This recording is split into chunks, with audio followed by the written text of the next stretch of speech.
Hello everybody. This is just a video on how to convert the SGI Octanes to a quieter fan, the system fan.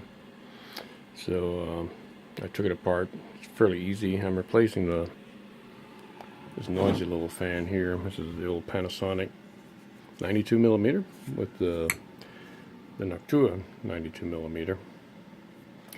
And with this configuration, what it was 56 decibels. It's going to be a little annoying after a while. So I'm just going to show you what how to do to take the case apart to get it. It's fairly straightforward.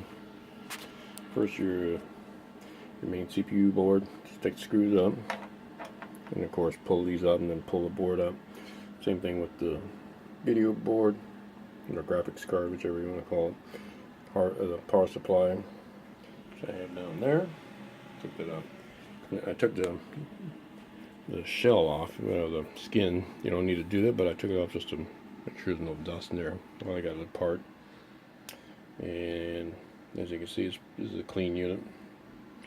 And of course, here's the front board or plane. They have different ways of describing it. These are the screws right here, and 3 on that side. One thing you might want to do is make sure this is clean. This is for the crossbar, I think is what they call it on this one. It tends to fill up with dust. This fan does not generate much noise, so I'm not worried about it. And the power supply is fairly quiet on mine. Anyway, it's just a little bit of wind noise. But the system fan was irritating, so I had to change that. And see what else we need to know. And of course, here you can see the skin and the front panel, and of course you got another Octane sitting there.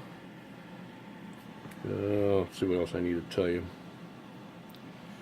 The main thing is you don't want to get a what do they call that fan? The PWM, pulse width modulation, I think is what they call that.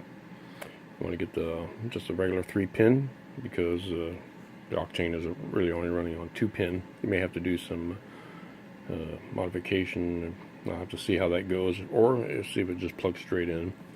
We'll figure it out, and I'll give you an update on how that works. Here's the cable that was in the back of the fan. As you can see, there's a 3-pin on this end to a 2-pin, and of course this goes into the motherboard.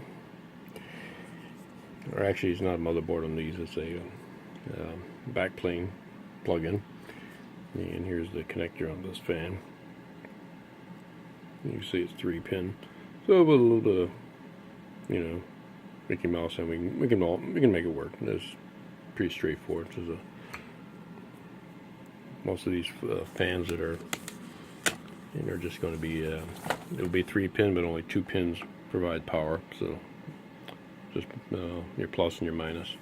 But do not get the PWM, because it won't work with this type of setup on these computers. Well, I guess that's it for this video, and it gives you basic information and what you need to do. Once again, you don't have to take these all the way out, just enough so that you can clear and pull it out of the connectors and separate it from the front panel. Oh, the other thing I'm going to do is seems to be a problem with these is get this light here, the light bar. These bulbs always go out. You do have one LED from the factory, which is the red one, and of course then you got these two.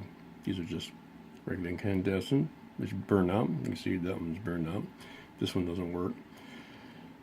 So I'm going to put 2 blue LEDs in there. I have them. They're going to be 3 volt. It may be 5 volts coming out, but we'll see. And just put in 2 3 volt, or actually I'm just going to put 1 3 volt, because their circuit runs together with the 2 bulbs you can see right there. They share the same circuit, so that means that one's as a backup. So I'll just put 1 bulb in, reassemble it. It's pretty straightforward. Put it back together. Yep. Gives you some basic information on this machine. Okay. Have a good